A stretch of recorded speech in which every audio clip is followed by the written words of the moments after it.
Hello everybody. Welcome back for another video. Hope you're all doing well and that you're all having an absolutely fantastic day. And without any further ado, let us jump right into it. You all know what time it is. It's that time of the year where everyone's looking forward to the next step and seeing exactly where we are going to go. A lot of people are releasing their 2024 expectations, and you'll see, for some, I don't want to say odd reason, but for some odd reason, this one in particular ended up being quite popular. But sure, why not? As the crypto market is navigating through a transformative era, which it most certainly is, Coinbase has released a 2024 crypto market outlook, providing their insights and their predictions as to where the cryptocurrency market is going to be going. The report encompasses data up to the very end of November, and it delves into pivotal crypto market shifts and institutional practices. This is a very, very long article, and we will not be going over all of it, but alas, the thing that they made is also 80 pages as well. So that's, Coinbase's comprehensive 80-page report indicates that the total crypto market cap more than doubled over the course of this year, signaling an end to the crypto winter and the onset of a transitional phase. Despite past challenges, the market's remarkable recovery and sustained development underline the resilience and staying power of crypto.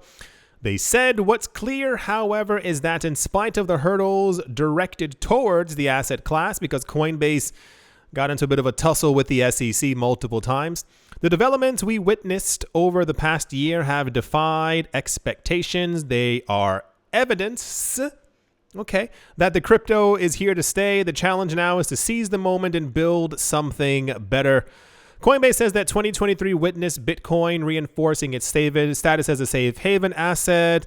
Apparently, people are going insane because of the spot Bitcoin ETF. So what else is there? They said, but progress rarely moves in a straight line. To create a more resilient market, developers will need to continue building towards real-world use cases that help us cross from the chasm from early adopters to mainstream users. The report highlights a key theme for 2024, essentially a shift in crypto trading towards practical use cases, bridging the gap between early adopters and mainstream users. A lot of these companies, you're going to see a very huge trend in 2024, and I'll tell you why it's going to be a trend for 2 years. A lot of larger institutions a number of years ago, one of the main things that they kept on saying was that no one's using crypto to buy anything. True, extremely true, because no one wants to be the pizza guy. Part of the problem is that they want you to buy things with crypto. So while we might have it listed as ETFs and on stock exchanges and on other funds, people might be trading with it. We might have derivatives, you name it, out the wazoo. The other interesting part is that these companies also are, you're going to hear this over 2024, is they're going to start saying that they think that more people need to use crypto. It's going to be lightly, heavily subliminal. But the idea is that as crypto prices are going up, they're going to want you to begin to use your coins to buy things. They will do this because they want your coins. This is a very big thing a number of years ago, where a lot of companies were announcing that they were getting into Bitcoin, getting into crypto. But the issue is that they made all this infrastructure. They made places for you to be able to go and send your crypto and swap it for this and do things with that. But no one was doing it. Because once again, the idea is for people who've been into crypto for a while is that XRP that you're holding might go up to $12. The Cardano might go to $11. The Bitcoin might go to $300,000, $400,000, and you'd be like, oh yeah, I bought a pair of socks yesterday and I sold some of my Bitcoin. Nobody wants to be that person. So when they talk about what's wrong today? Jeez Louise. When they're talking about trying to make a transition or a shift to real world use cases, I'm telling you, you're going to see it because we had it the last bull run as well. The message comes from institutions who are trying to get you to use your crypto to them, to sell it to them, essentially like swap it to them for a good, because they know exactly where this market is going and what's about to happen, but they want all of your crypto for themselves. They always, never forget this. They are institutions. They want to make more money. They want to make more profit. And if they have any indications that Bitcoin could potentially at some point go to $500,000, we could see a $23,000 Ether, a $45 XRP over the course of how many other years? They want your coins for themselves. But it's going to come as a huge shock for them when only a few people are going to start buying something, and it's not going to be the market that they wanted. This is why, for those of you who don't remember, I'll remind you, when Elon Musk said that you could use Bitcoin to be able to buy Teslas, the news that we got in the cryptocurrency space is that no one, not one person bought a Tesla with Bitcoin. And then the news that we got swiftly after is that he was like, "Oh, Bitcoin's bad for the planet. So until Bitcoin gets greener or something like that, then no more Teslas for it." And it's like, I'm pretty sure you knew exactly what Bitcoin was doing before, but that's also going to be a major thing. And I've told you, at least in my opinion, I don't think anyone's going to be using Bitcoin on a wide basis. I don't think anyone's going to be using their Bitcoin or their crypto to buy things the next 2 cycles. People need to see that Bitcoin is over and maintains over $500,000 for them to want to sell off fragments of it. It's just the truth. Because imagine you get into the situation where Bitcoin goes up to $500,000 and you're like, cool, I want a Tesla and I want a Maserati and I want a bag of bread, whatever else you can afford with the rest of your Bitcoin. And then Bitcoin goes up to $10 million over the course of the next, 11, 12, 13 years. You'd be a little peeved. And I hope a lot of us have kind of learned from the other market movements that we've seen before and the expectation of the price to go a lot higher. Anyway, that's another conversation that we'll probably have again at some point in the future. But the idea of like mainstream use, using your crypto, like attaching your crypto to this is why we saw a huge amount this year of Visa and MasterCard and MetaMask and PayPal all saying like, hey, attach your Visa, your cards, and your MasterCards and your PayPal all together so you can buy crypto and you can buy with this and you can do that, and it's seamless and it's easy. They want what you have. There's not a lot of it. If they're all going to be fighting over the last 500,000 Bitcoin that's available to 8 billion people, they want more of it. And a very clever way is to go, well, don't you really want this thing? Like, look, you can afford it now. I mean, you're not going to want it in 2.5 years, but look at what you can afford now. Don't you want to buy this? And then they'll start having like record profits and like record things. They'll go on CNBC talking about how much money they made, how much more Bitcoin they have now. And you'll go, wow, where are they getting all that Bitcoin from? It's because they've convinced people to like get rid of their coins. The report highlights a key theme for 2024. Essentially a shift in crypto trading towards practical uses, bridging the gap between early adopters and mainstream users. Coinbase believes development in Web 2 analogs and blockchain infrastructure, alongside innovations like decentralized identity and physical infrastructure networks, are setting the stage for this transition as well. It keeps going. Like, this is a very, very, very, very, very long article. Basically, they're expecting very big things over the course of 2024. Coinbase always has a very specific way of saying what they think is going to happen. A lot of it is just going to mainly benefit them, as they are Coinbase, one of the largest players within the cryptocurrency space. So it is nice to see, I will say this, it is nice to see that with the 2024 predictions that are floating around out there within the cryptocurrency space, that they're all optimistic. Not one person has been a negative Nancy, because I got tired of seeing that over the last couple of months. For those of you who were not here, everyone was talking about that Bitcoin had to go back down to 12,000. The most recent one I saw was, this was like days ago. Somebody was like, Bitcoin has to retest 29,000. I said, okay, you retest it. You go list your Bitcoin for $29,000 and click sell at market rate and see exactly how well that test goes. That's the Coinbase 2024 market outlook. Crypto winter is over news. They also talk about like Bitcoin NFTs and stuff like that, of course, positively as well. It's a very, very, very long article. And yeah, let's move on. So I know that a lot of times we get news that ends up being really popular, but you know how like the other like really big stuff doesn't end up popular? So this is one of those things that isn't really big, but became extremely popular. And I cannot actually figure out why. Ripple has apparently successfully obtained a virtual asset service provider VASP license from the Central Bank of Ireland, or the CBI. The news comes over a year after Ripple established an office in Dublin and applied for the license, aiming to expand their operations into Europe. For those of you who do not know, many people tend to choose Ireland over England because Ireland uses the euro. And therefore, you're in the Euro economic zone and you have an easier time being able to get into mainland Europe. By using the pound and having to deal with things within England, you don't have that economic bridge that was once there. So this is why you constantly hear that Coinbase and Ripple and all these other companies are just trying to get things done within Ireland.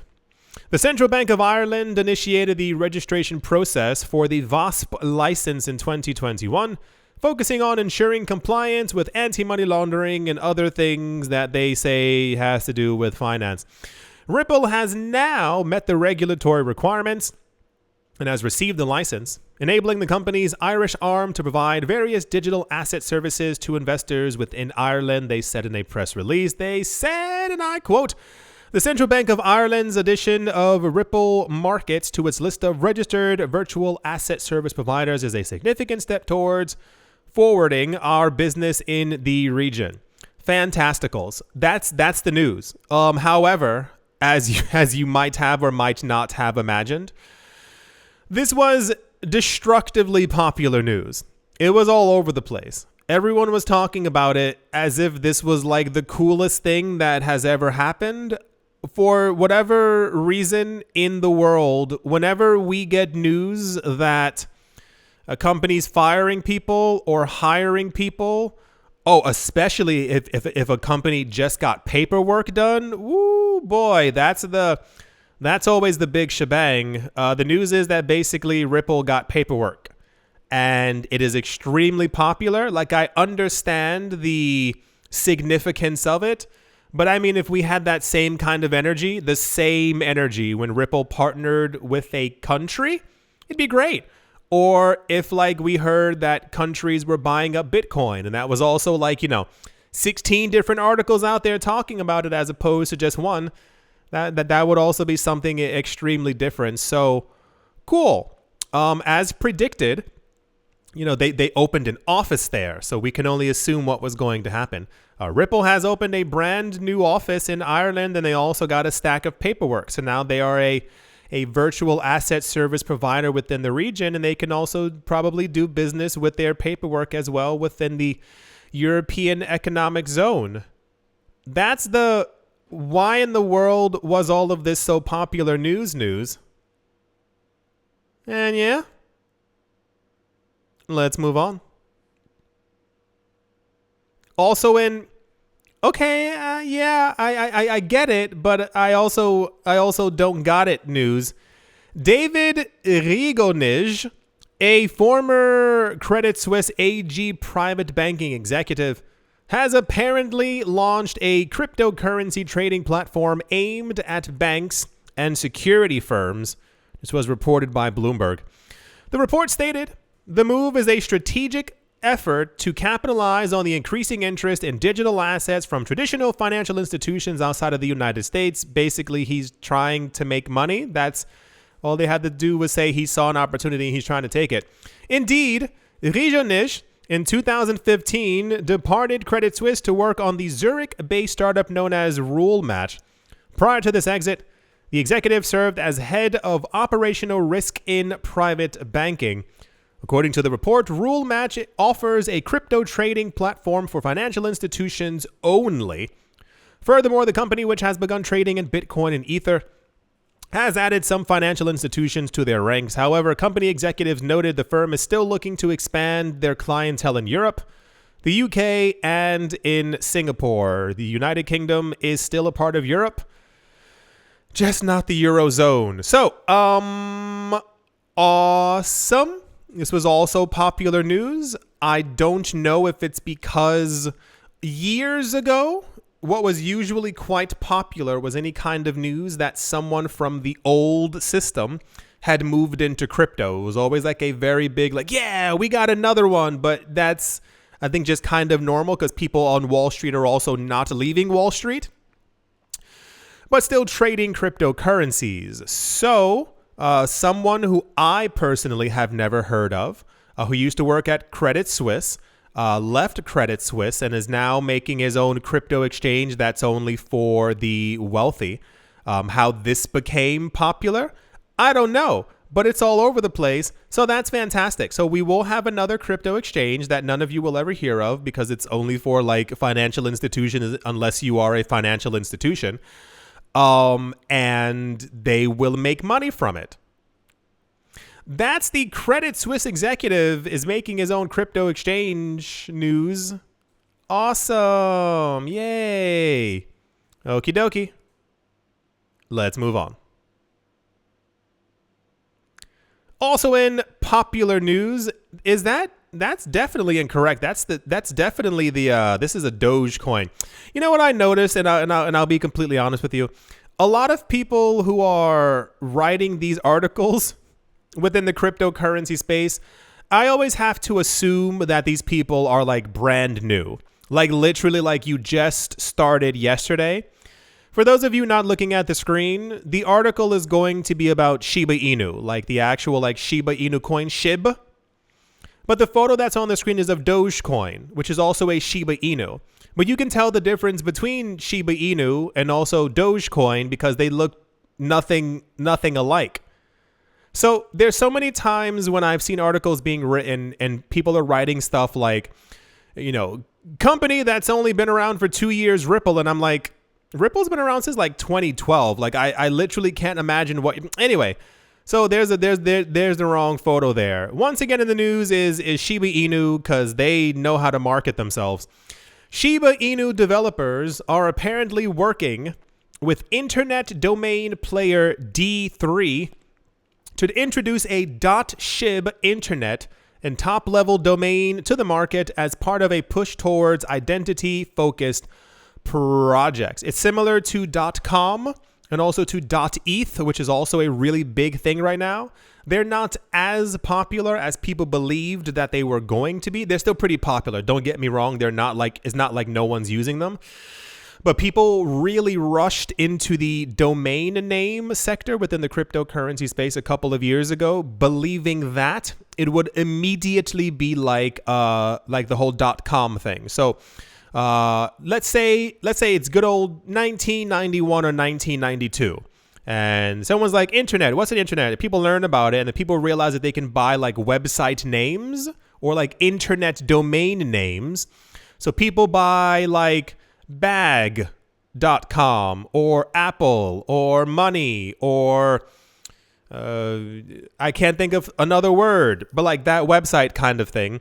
And the thing that happens is that down the line, if someone needs that website, you contact the original holder of it. And there were a lot of stories in the mid 2000s and early, like even before 2010s, where people wanted to make a website. So they found the original holder of that domain name and they were paying these people $2.7 million for that name, for like very common names or even uncommon names for websites. So the idea was with the .eth as opposed to .com, that people would also want these things as well for big companies and big institutions. And a lot of them haven't really entered the space yet, but it was definitely like a gigantic rush. So the idea is that once again, in the future, people will want these domain names for websites that they end up creating. And this is why we're talking about .shib. Yeah. Representatives for the Shiba Inu network told CoinDesk in a Telegram chat that's a little bootleg, They told them in a, like someone was texting with each other, okay, that they're working with D3 on the application for the .shib top-level domain and plan to apply through ICANN, ICANN, a global database for internet domains during the next application window. Every internet domain application is passed and vetted by ICANN, giving its owners the right to sell all of the domains within the specific suffix, such as .xyz, .app, .eth, what have you. While crypto domains attempt to take this into a step further, trying or tying a wallet owner to a domain name that could be used as proof of identity on blockchain applications, they do not work across the internet through browsers, email, or mobile devices. This is also a relatively, not a long article, but they keep kind of going into exactly what it is. So I assume they're going to get approved. I assume they're going to be .shib websites all over the place. I assume there also is going to be a bit of a mad rush for people trying to get certain names. I'll tell you this because I know I can't stop you. Try not to overspend, because part of the problem before was that people were selling some of these domain names like with .eth for millions of dollars, and then they are kind of not worth anything anymore because, it's a lot of speculation going on. But yeah, cool. Wonderful. This is, I think, the first time in 67 years that we have Shiba Inu news, and it's not about Shiba Inu being burned. Isn't that weird? Like, there's no Shiba Inu burn news. We always have that news floating around there. Yeah, that's the Shiba Inu is doing stuff news. They're constantly in the news. It's always about the burn, except for like one time where like we get like Shibarium news and like other layer 2 solution kind of stuffs. Yeah, I do sincerely hope that you have all enjoyed. I do hope that you all are having a great day, morning, afternoon, evening, wherever you are, wherever the heck you might be. I do hope it is absolutely fantastic. Thank you all once again for watching, listening, liking, commenting, and or supporting. And I will most certainly be talking to you all soon. See you.